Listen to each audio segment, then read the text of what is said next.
Hello students, welcome to Magnet Brains. मैं रूपाली वर्मा। आज जो हम कराएंगे वो है आपकी क्लास 5th की हिंदी की बुक रिमझिम। रिमझिम का पाठ 5, जहां चाह वहां राह। इसकी व्याख्या करेंगे। इस पाठ को हम पूरा देखेंगे, अच्छे से पढ़ेंगे, समझेंगे। ये पाठ जो है वो गद्य जो है हमारा हिंदी साहित्य के गद्य खंड की विधा है। लेख लिखा गया है। ये एक तरीके का लेख है। सिर्फ एक कोई भी चीज़ नहीं, जैसे हम लोग पढ़ते हैं कहानी होती है, एक अभी हम लोग आगे भेंट वार्ता भी पढ़ेंगे, उसको भी देखेंगे। तो यहाँ पर ये जो विधा चलेगी हमारी, इसको बोलते हैं लेख। हम आपको पहले भी बता चुके हैं कि हमारी ये विधा क्या होती है, गद्य क्या होता है, साहित्य क्या होता है, तो सभी कुछ हम समझा चुके हैं। अगर आप ये चीज़ समझना चाहते हैं तो हमारे पहले के वीडियोस ज़रूर देखिएगा। तो चलिए इसको पाठ को हम पढ़ना शुरू करते हैं। क्या है? मखमली धोती का बादामी रंग खिल उठा, किनारों पर कसूती के टाकों से पिरोई हुई बेल थी। पल्लू पर भरवा टाके अपना कमाल दिखा रहे थे। सुनहरे रुपहले बेल बूटों से जान आ गई थी मलमल में। इन बेल बूटों को सजाया था ईला सचानी ने। ईला की हिम्मत की अनूठी मिसाल है ये कढ़ाई के नमूने। तो मखमल का कपड़ा होता है, कॉटन का होता है, बहुत पतला सा कपड़ा होता है मखमल। उस पर कढ़ाई की बहुत ही अच्छी तरीके से, सुंदर तरीके से कढ़ाई करी गई थी। ये कढ़ाई का मतलब होता है एम्ब्रॉयडरी करी गई थी। तो उस एम्ब्रॉयडरी को किसने किया था? ईला सचानी ने। और ईला सचानी के बहुत ही अनूठे, बहुत ही महीन काम को हम लोगों ने यहाँ पर इसमें देखा था। 26 साल की ईला गुजरात के सूरत जिले में रहती है। अब ईला ने ये बना तो बहुत सभी लोग अच्छे लेते, लेकिन ईला के द्वारा बनाया ये क्यों इतना महत्वपूर्ण था, इसे क्यों इतना सुंदर बताया जा रहा था, अब इसकी कहानी हम आगे देखते हैं। 26 साल की ईला गुजरात के सूरत जिले में रहती है। उसका बचपन अमरेली जिले के राजकोट गांव में अपने नाना के यहाँ बीता है। तो अब देखिए कहाँ रहती है? गुजरात में रहती है, राजकोट गांव में। सांझ होते ही मोहल्ले के बच्चे घरों से बाहर आ जाते हैं। कुछ मिट्टी में आड़ी तिरछी लकीरें खींचते हैं, कुछ कनेर के पत्तों से पिटी बजाते हैं, कुछ गिट्टे खेलते हैं, कुछ इधर उधर टूटे फूटे घड़ों के ठीकरे बटोर कर पिट्ठू खेलते हैं। जब इन खेलों से मन भर जाता है तो पेड़ की डालियों पर झूला डालकर ऊंची ऊंची पेंगे लेते हैं और ऊंचे स्वर में एक साथ गाते हैं। तो शाम को जैसे सभी मोहल्ले गलियों का हाल होता है कि सभी बच्चे जो हैं वो बाहर आ जाते हैं, खेलते हैं, तरह तरह के खेलों को खेलते हैं, उसी तरीके से ईला के घर के बाहर भी बच्चे किस तरीके से इकट्ठा हो रहे हैं, खेल रहे हैं, ये चीज़ यहाँ पर बताई गई है। और जब खेल के थक जाते हैं तब पेड़ों की डालियों पर झूलते हैं और डालियों पर झूलते हुए क्या गाते हैं? कच्चे नीम की निबौरी सावन जल्दी आई रे। तो आई रो रे, तो यहाँ पर क्या कह रहे हैं? एक छोटा सा गीत गाते हैं। ईला गाने में तो उनका साथ देती है पर उनके साथ पेंगे नहीं ले सकती। मतलब बच्चे गा रहे हैं तो ईला भी उनके साथ गाने लगती, मगर दौड़ के उनके साथ पेंगे नहीं लेती है, मतलब झूलती नहीं है। रस्सी पकड़ने को हाथ बढ़ाती मगर हाथ तो उठते ही नहीं थे। वो हाथ बढ़ाना चाहती थी मगर उसके हाथ नहीं उठते थे। वह चुपचाप एक किनारे बैठ जाती, मन ही मन सोचती, मैं भी ऐसा कुछ क्यों नहीं कर पाती हूँ। बच्चे भी चाहते कि ईला किसी न किसी तरह से उनके साथ खेल सके। तो ईला जब नहीं उसके हाथ उठते तो वो चुपचाप किनारे जाकर बैठ जाती और वो मन में सोचते कि मैं क्यों नहीं इन बच्चों की तरह खेल सकती हूँ। जबकि बच्चे भी ये चाहते थे कि ईला भी उनके साथ खेले, ईला भी खेलना चाहती थी मगर वो नहीं खेल पाते थे। कभी कभार वह पकड़म पकड़ाई और विष अमृत के खेल में शामिल हो जाती थी। मतलब भागो और पकड़ लो वो वाला हिसाब होता है, विष अमृत होता है, टच कर लो तो विश हो गया, हम आउट हो गए, ये सब चीज़ें जो रहती हैं, जैसे हम लोग हाइड एंड सीक वो कहते हैं, आइस वाटर जो गेम होता है, उसी तरीके से विष अमृत भी होता है। तो वो गेम जो है उनमें वो भाग लेती थी बच्चों के साथ में। साथियों के साथ जमकर दौड़ती मगर जब धप्पा करने की बारी आती तो फिर निराश हो जाती। मतलब हम जब दौड़ते हैं तो दूसरे सामने वाले को ऐसे टच करते हैं तो फिर हम डेन से हट जाते हैं, वो डेन बन जाता है, लेकिन वो जो धप्पा करने की बारी आती थी तब उसके हाथ ही नहीं थे, तो हाथ कैसे बढ़ाती? निराश हो जाती, हाथ ही नहीं उठेंगे तो धप्पा कैसे देगी। वह बहुत कोशिश करती पर उसके हाथों ने तो जैसे उसका साथ ना देने की ठान रखी हो। ईला ने अपने हाथों की इस जिद को एक चुनौती मान लिया। मतलब उसके हाथ नहीं थे, उसके हाथ वर्क नहीं करते थे, तो वो कैसे ये सारी काम करती। पेंग लेने के लिए हाथ पकड़ने जरूरी पड़ते, धप्पा लेने के लिए हाथों का जरूर, वो उसके काम नहीं करते थे। अब उसके हाथ काम नहीं करते तो उसने चुनौती मान लिया कि उसको अगर हाथ नहीं है तो भी वो काम करके दिखाएगी। उसने वह सब अपने पैरों से करना सीखा जो हम हाथों से करते हैं। जो काम हम हाथों से करते हैं, ईला ने वो सारे काम अपने पैरों से करने सीखने शुरू कर दिए। क्या काम थे? दाल भात खाना, दूसरों के बाल बनाना, फर्श बुहारना यानी कि झाड़ू लगाना, कपड़े धोना, तरकारी काटना, यहाँ तक कि तख्ती पर लिखना भी। पहले होता ना तख्ती यानी कि स्लेट पे लिखा जाता, कॉपी किताब पे नहीं लिखा जाता था। तो उसने लिखना पढ़ना भी अपने पैरों से ही, लिखना भी अपने पैरों से सीख लिया था। उसने एक स्कूल में दाखिला ले लिया। दाखिला मिलने में भी उसे परेशानी हुई। मतलब दाखिला लेना मतलब एक स्कूल में एडमिशन लिया, लेकिन एडमिशन मिलने में भी उसे दिक्कत आई, क्योंकि भाई सभी बोले भाई हाथ नहीं है तो क्या लिखेगी, क्या करेगी, तो बहुत सारे क्वेश्चंस होते हैं। लेकिन दिक्कत आई, लेकिन उसका एडमिशन हो गया। कहीं तो उसकी सुरक्षा को लेकर चिंता थी, तो कहीं उसके काम करने की गति को लेकर, यानी कि वो स्पीड से काम नहीं कर पाएगी, इसलिए सबको टेंशन थी। किसी काम को तो वह इतनी फुर्ती से कर जाती कि देखने वाले दंग रह जाते। कोई कोई काम वो बहुत स्पीड से और बहुत अच्छा करती, पर किसी किसी काम में थोड़ी बहुत परेशानी तो आती थी। बहुत सारे काम उसको आदत थी कि वो कर लेती थी, लेकिन कुछ काम ऐसे होते थे जिनमें उसको बहुत ज़्यादा दिक्कत आती थी, वो नहीं कर पाती थी। वह परेशानियों के आगे घुटने टेकने वाली नहीं थी। मतलब अगर उसको दिक्कत है तो वो छोड़ दे, वो ऐसा नहीं था। परेशानी है तो और मेहनत करेगी, डबल मेहनत करेगी और उस काम को करके दिखाएगी। उसकी आदत ऐसी थी। उसने 10वीं कक्षा तक पढ़ाई करी। वह 10वीं की परीक्षा पास नहीं कर पाई। ईला को यह मालूम नहीं था कि परीक्षा के लिए उसे अतिरिक्त समय मिल सकता है। अब क्या है, 10th बोर्ड का एग्जाम जो होता है वो परीक्षा देने के लिए गई, लेकिन क्या हुआ भाई, एक टाइम लिमिट होता है, वो जल्दी स्पीड में नहीं लिख पाई, तो उसका पेपर पूरा नहीं हो पाया और वो फेल हो गई, पास नहीं हो पाई। लेकिन ईला को ये चीज़ पता नहीं थी कि जो बच्चों को फिजिकली प्रॉब्लम होती है उनको एक्स्ट्रा टाइम मिलता है। ये चीज़ ईला को पता नहीं थी। अगर उसे एक्स्ट्रा टाइम मिलता तो वो 10th बोर्ड एग्जाम पास कर लेती। उसे ऐसे व्यक्ति की सुविधा भी मिल सकती थी जो परीक्षा में उसके लिए लिखने का काम कर सकता था। यानी कि उसको एक्स्ट्रा टाइम भी मिलता लिखने के लिए, या फिर उसे कोई एक राइटर मिल सकता था जो वो बोलती जाती वो लिखता जाता, ऐसा एक व्यक्ति उसको मिल सकता था। यह जानकारी ईला को समय रहते मिल जाती तो कितना अच्छा रहता। उसे इस बात का दुख है, पर यहाँ आकर सब कुछ खत्म तो नहीं हो जाता।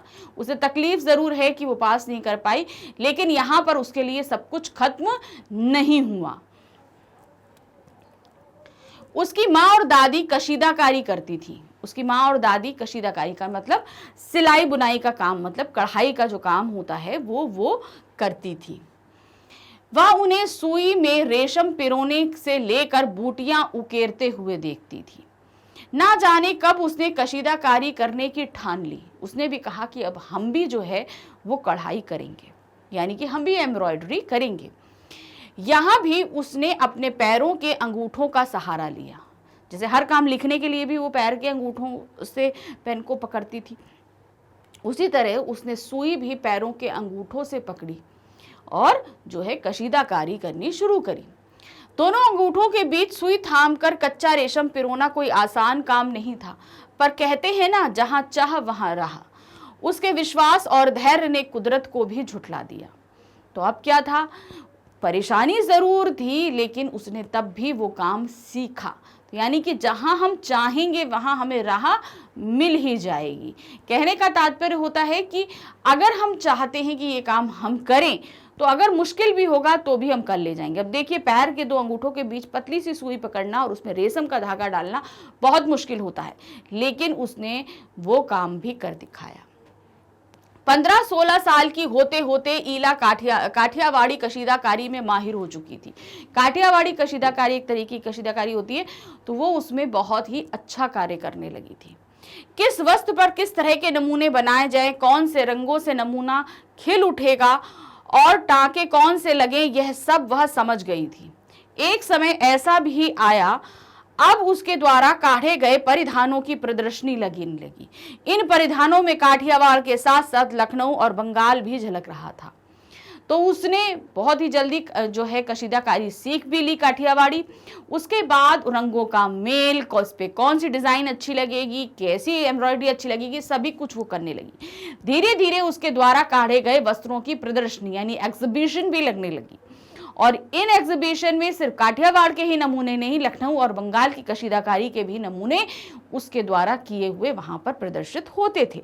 सिर्फ वो काठियावाड़ी कशीदाकारी नहीं करती थी, वो लखनऊ की भी जो चिकनकारी थी वो भी करती थी, बंगाल की भी कशीदाकारी करती थी। तो सभी कशीदाकारी वो करने में अब माहिर हो चुकी थी। ईला ने काठियावाड़ी टांकों के साथ साथ और कई टांके भी इस्तेमाल किए। हमने जैसे अभी बताया काठियावाड़ी से और भी टांके इस्तेमाल किए। पत्तियों और चिकनकारी से सजाया था, डंडियों को कांथा से उभारा था। तो अब यहाँ पत्तियों को चिकनकारी से और डंडियों को कांथा से उभारा था, यानी कि कांथा थोड़ी उभरी हुई डिजाइन होती है। पशु पक्षियों की ज्यामितीय आकृति को कसूती और जंजीर से उठाकर रखा था। देखिए यहाँ पे अलग अलग कढ़ाइयों के नाम है, चिकनकारी है, काथा वर्क है, आपकी कसूती है। तो ये अलग अलग जो है कशीदाकारी होती है, इन सभी के में वो अच्छे से कार्य करके निकाल कर लेकर आती थी। पारंपरिक डिजाइनों में यह नवीनता सभी को बहुत भाई। अब उसने जो ये परंपरा मतलब काठियावाड़ी कशीदाकारी मतलब सिर्फ काठियावाड़ी होती थी, लेकिन उसमें उस फ्यूजन करना उसने शुरू कर दिया, और ये फ्यूजन जो है सभी को बहुत अच्छा लगता था। ईला के पांव अब रुकते नहीं, आंखों में चमक है, होठों पर मुस्कान है, और अनूठा विश्वास लिए वह सुनहरी रुपहली बूटियां उकेरते नहीं थकती। मतलब क्या, अब जब इतने लोग प्रोत्साहित करने को हैं तो अब ईला रुकती नहीं, ईला काम करती रहती है जैसा भी वो, और उसको वो काम करने में मजा आता है। तो इस पार्ट में हमने ये चीज देखी कि माना कि बहुत मुश्किलें होती हैं, लेकिन उन मुश्किलों के आगे हम हारते नहीं।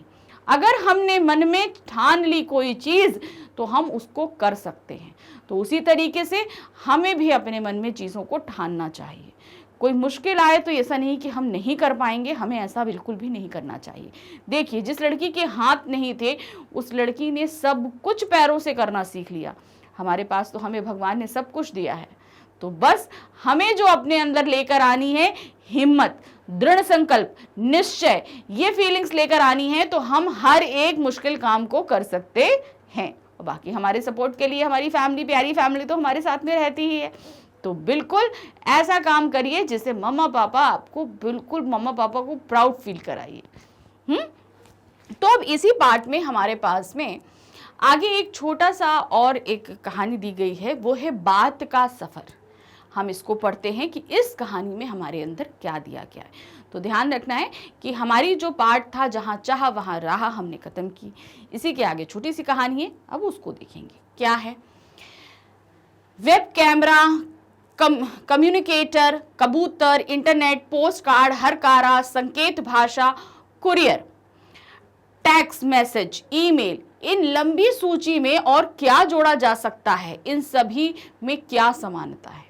हम ये सभी चीज़ों को अगर हम देखें तो ये हमारा क्या है, एक दूसरे से कम्युनिकेट करने का जरिया है। ईमेल हो, लेटर हो, इंटरनेट हो, तो ये सब चीज़ें क्या है, हम एक दूसरे से कम्युनिकेट करते हैं। ये सब में यही समानता है। सड़कों के चौराहे पे खड़ा ट्रैफिक पुलिस का आदमी क्या करता है। तो यहाँ पर हमने क्या देखा, हम बात कर रहे हैं किसी ना किसी तरीके से, किसी की बात इंटरनेट के माध्यम से हो, समाचार पत्रों के माध्यम से हो, आपका कम्युनिकेटर हो, टेक्स्ट मैसेज हम करते हैं, व्हाट्सएप करते हैं, ईमेल करते हैं, यहाँ तक कि हम कुरियर भेजते हैं। अगर हम साइन लैंग्वेज भी इस्तेमाल करते हैं, यानी कि हम बोले नहीं, हम सिर्फ हाथ से, जैसे यहाँ ऐसे हम करके कर रहे हैं, तो ये क्या है, इशारा है। ऐसे कर रहे तो ये भी इशारा है, बैठ जाओ, तो बहुत से इशारे भी। तो ये सभी क्या है, हम अपनी बात दूसरे तक पहुंचा रहे हैं। तो उसी तरह ऑप्शन क्या है, सड़क के चौराहे पे खड़ा ट्रैफिक पुलिस का आदमी क्या करता है, वो भी तो इशारे से बोलता है कि रुक जाइए, बोलता है ना, ट्रैफिक बोलता है रुको, जाओ, तो क्या है वो भी तो संकेत भाषा है ना। कथक, भरतनाट्यम जैसे शास्त्रीय नृत्य की भाव भंगिमाएं क्या अभिव्यक्त करती हैं? या फिर एक क्लास में जहां टीचर पढ़ाने में मशगूल हो, दो बच्चे आंखों के इशारे से होठों को हिलाकर या किसी कागज के टुकड़े पर कुछ लिखकर क्या कह रहे होंगे? यानी कि जब टीचर पढ़ा रही हो और आप अगर आपस में बात कर रहे हो आंखों के जरिए से, तो आप क्या कहना चाहेंगे? ऐसा तो हर किसी के साथ जरूर होता होगा। अपनी बात कहने की जरूरत तो सभी को होती है, तरीका भले ही बदल जाए। तो कहने का मतलब क्या है, हमारे पास आज बात करने के बेइंतहा तरीके हैं और हम बहुत तरीकों से बात करते हैं। कभी कभी देखिए हम सिर्फ आंखों से बात कर ले जाएंगे। टीचर है, अगर टीचर कैसे आपको, अगर उसको गुस्सा है तो वो आंखों से गुस्सा दिखा देती है, आप तुरंत समझ जाते हो। मम्मा की आंखों से प्यार समझ जाते हो। पापा ने बाहें फैला दी तो उन्होंने कुछ बोला नहीं, सिर्फ बाहें फैला दी तो आप उनके प्यार को समझ गए। तो यहाँ पर चीजें हम क्या है, संकेत से हो, बोलकर हो, किसी भी तरीके से हो, हम एक दूसरे को सबको सब कुछ बता देते हैं। तो यहाँ पर बात करने के लिए बहुत सारी चीजें हमारे पास जो है मौजूद है। रिमझिम के इस भाग में बात है बीते कल की और ऐसे भविष्य की जो बच्चों को रोमांचित करे। वे दिन भी क्या दिन थे विज्ञान कथा के प्रसिद्ध लेखक आइजैक एसिमोव की लिखी कहानी है। तो अब हमारे आगे आने वाले पाठों में बात के बारे में बताया जा रहा है कि क्या क्या हम आगे देखेंगे। तो आगे आने वाला जो चैप्टर है हमारा, वे दिन भी क्या दिन थे, वो चैप्टर जो हम पढ़ने जा रहे हैं ये लिखा है आइजैक एसिमोव ने लिखी है, जो एक विज्ञान कथा है। विज्ञान के बारे में हम पढ़ेंगे इस पाठ में। यह कहानी आज से 150 साल बाद के स्कूलों की कल्पना करती है। कहानी पढ़कर शायद इन स्कूलों को कोई स्कूल ही ना कहना चाहेगा। कल्पना है ऐसे भविष्य की जहां स्कूल में कोई शिक्षक ना हो और विद्यार्थी एक ही हो। ऐसे स्कूल में बच्चे सीखेंगे किससे बातें, किससे करेंगे, खेलेंगे किसके साथ। तो आइजैक ने कैसे स्कूल की कल्पना करी है, इस पाठ के अंदर हम ऐसा पढ़ेंगे। भविष्य में कैसे स्कूल होंगे, कोई टीचर नहीं होगा, हम तब भी पढ़ेंगे और पूरे स्कूल में हम अकेले टीचर होंगे, अकेले स्टूडेंट होंगे। ऐसे एक स्कूल की कल्पना आइजैक ने करी है, जो इस पाठ पर हम पढ़ेंगे। अब नेक्स्ट है हमारे पास में, हम जो पत्र लिखते हैं उसके जवाब का भी इंतजार करते हैं। पत्र को ले जाने वाला और उसका जवाब लाने वाला है डाकिया। अब देखिए हमने यहाँ पर विज्ञान कथा के जरिए एक जो वे दिन भी क्या दिन थे, अगर हम उसके अंदर देखेंगे तो हम बात का एक तरीका, एक कम्युनिकेशन का तरीका देखेंगे इंटरनेट के जरिए में। अब दूसरा हम पत्राचार का माध्यम देखेंगे, पत्र के माध्यम यानी कि डाकिये के माध्यम से। अब नेक्स्ट चैप्टर है हमारा डाकिये की कहानी, कुंवर सिंह की जुबानी। एक भेंट वार्ता है। क्या है ये? एक भेंट वार्ता है कि किस तरीके से हम देखेंगे कि पत्र पहुंचाना, डाकिये कैसे कैसे मेहनत करते हैं, क्या करते हैं, ये सभी कुछ हम कंवर सिंह जी की जुबानी सुनेंगे। रिमझिम की श्रृंखला में पहली बार भेंट वार्ता की विधा आ रही है। तो हम देखिए आपको विधा शब्द जो बताते हैं ना कि क्या विधा है, तो यहाँ पर पहली बार भेंट वार्ता विधा आएगी, यानी कि इसको हम बोलते हैं साक्षात्कार भी। तो इस नई विधा को हम शामिल करेंगे और आपको समझाएंगे कि ये कैसे लिखी जाती है और कैसे पढ़ी भी जाती है। पहली बार हमारी रिमझिम की श्रृंखला, आप अभी 4th तक पढ़ के आए हैं, वहाँ पर ऐसा कोई विधा नहीं थी, तो 5th में पहली बार ये विधा आपके सामने आ रही है। इसमें बच्चे देखेंगे कि इस तरह से ऐसे प्रश्न पूछे गए हैं जिनसे ज्यादा से ज्यादा जानकारी हासिल हो सके। कि अगर आप किसी का इंटरव्यू लोगे तो आप ऐसे प्रश्न पूछो कि आप सामने वाले से कितना अधिक जानकारी हासिल कर सकते हैं। व्यक्ति को अपने विचारों और अनुभव को खुलकर अभिव्यक्त करने का मौका मिलेगा। कुंवर सिंह जो पहाड़ी इलाके में डाक बांटने का काम करते हैं, अपने काम, निजी जिंदगी और काम में पेश आने वाली दिक्कतों के बारे में बात करते हैं। डाक के जरिए संदेश पहुंचाने का काम थका देने वाला ही नहीं, जोखिम भरा भी होता है। तो जो कंवर सिंह है डाकिया, जिनके साथ इंटरव्यू लिया जाएगा, वो कितना मुश्किल है, अपनी निजी जिंदगी के बारे में, अपने परिवार के बारे में और साथ ही डाक बांटने का जो काम करते हैं वो कितना मुश्किल भरा होगा ये भी वो बताएं, क्योंकि वो पहाड़ी इलाकों में डाक को बांटते हैं। तो ये सभी कुछ हम कंवर सिंह की ज़बानी जो चैप्टर है डाके की कहानी कंवर सिंह की ज़बानी, ये हम देखेंगे इस चैप्टर में। फिर उसके बाद हमारे पास जो नेक्स्ट चैप्टर आएगा चिट्ठी का सफ़र। इसमें आएगा एक ऐसे सफर पर ले जाएगा जो अतीत और वर्तमान के संदेश वाहकों की झलकियां देगा। मतलब अतीत यानी कि पास्ट में किस तरीके से संदेश भेजे जाते थे और अभी कैसे भेजे जाते हैं और भविष्य में कैसे भेजे जाएंगे, इसकी एक झलकी हम इस पाठ के अंदर देखेंगे। संदेश पहुंचाने की जरूरत इंसानों को हमेशा से रही है। आज डाक का क्षेत्र बेहद फैला हुआ है। समय के साथ यह तकनीकी भी हो गया है। तकनीकी मतलब इलेक्ट्रॉनिक हो गया है। हम पत्र आजकल क्या करते हैं, इलेक्ट्रॉनिक वे से भी भेजने लगे हैं। कुछ दशकों पहले तक संदेश कुछ दिनों में पहुंचता था, यानी कुछ दिन पहले क्या होता था, हम कुछ दिनों में संदेश पहुंचाते थे। यानी कि अगर हमने यहाँ पत्र लिखा है तो आज से 10-12 दिन बाद कहीं दूसरे शहर में जाकर पहुंचेगा। लेकिन अब आज के समय में अगर हम देखेंगे, अगर हमने आज कोई चीज़ लिखी तो हम अभी के अभी वहां तक पहुंचा सकते हैं। हम व्हाट्सएप कर सकते हैं, हम ईमेल कर सकते हैं, तुरंत का तुरंत पहुंचाते हैं ना। और आज पलक झपकते ही अपनी बात हम सैकड़ों मील तक दूर तक पहुंचा सकते हैं। अपनी बात किसी तक पहुंचाने का तरीका समय के साथ बदलता रहा है। समय के साथ संप्रेषण और संचार के माध्यमों में बदलाव आया है।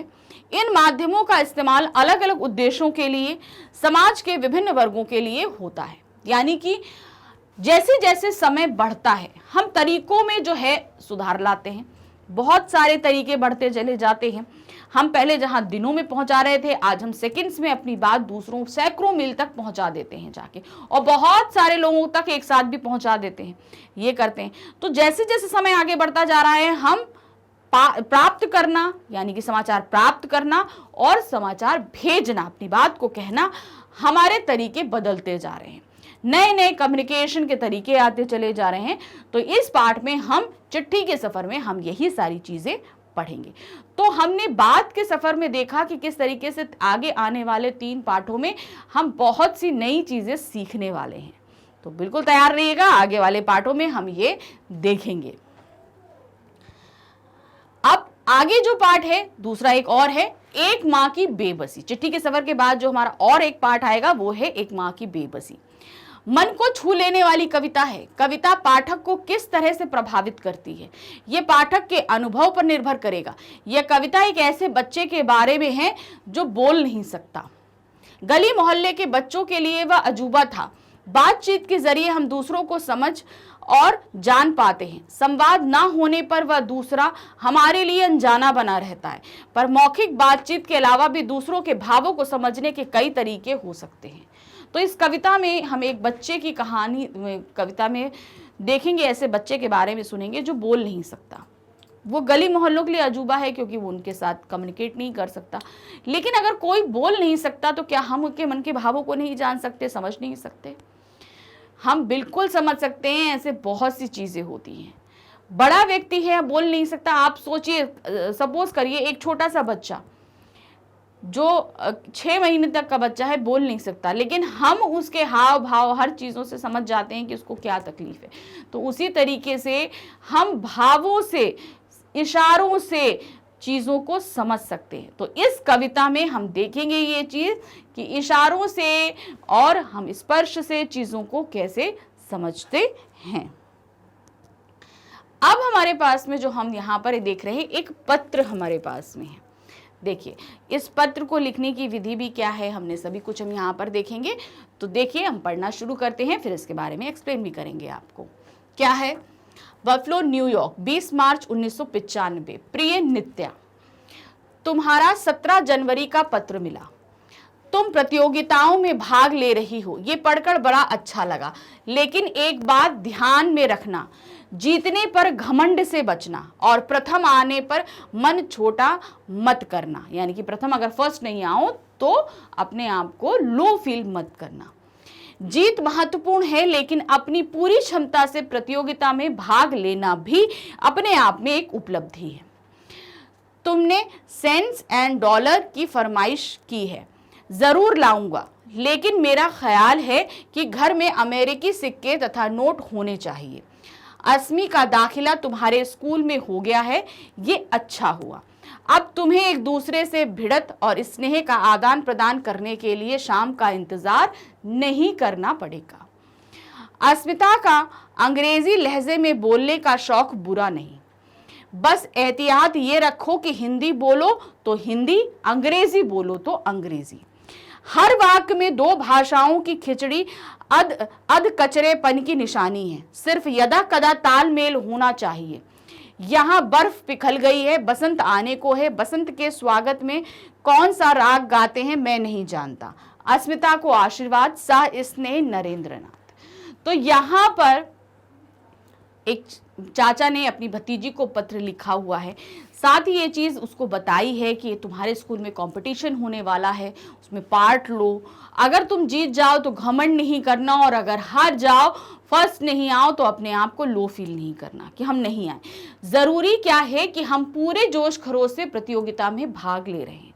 भाई जीतना तो हमेशा एक है, बाकी लोग हार जाते हैं, लेकिन सबसे ज़रूरी है कि हम भागे तो, हम दौड़ में आए तो, हमारे अंदर इतनी हिम्मत थी कि हम प्रतियोगिता में भाग तो ले रहे थे। तो ये बहुत ज़रूरी होता है। और साथ में उन्होंने यहाँ पे बताया कि दो बच्चों के बीच किस तरीके से भिड़ंत शाम को होती थी, अब एक ही स्कूल में आ गए। तो ये एक पत्र की विधा थी जो हमारे सामने रखी गई थी। हमें बताया गया था कि पत्र आगे हम कैसे लिखते हैं। तो ये एक तरीके से अनौपचारिक पत्र था। अनौपचारिक पत्र लिखते हैं हम उन लोगों को जिनको हम जानते और पहचानते हैं। तो ये हमारे परिवार का था। तो ये एक अनौपचारिक पत्र का एक फॉर्मेट था जो हमारे सामने प्रस्तुत किया गया था। हमने यहाँ पर देखा और समझा। तो आगे पत्र आने वाले हैं तो उनको जरूर ध्यान रखिएगा। तो यहाँ पर जो है हमने अपने इस पाठ को पूरा क्लियर किया, समझाया, साथ ही हमने आगे आने वाले पाठों के बारे में की बात करी, और साथ ही हमने पत्र की एक विधा को भी जाना, तरीका भी जाना कि हम किस तरीके से लिखेंगे।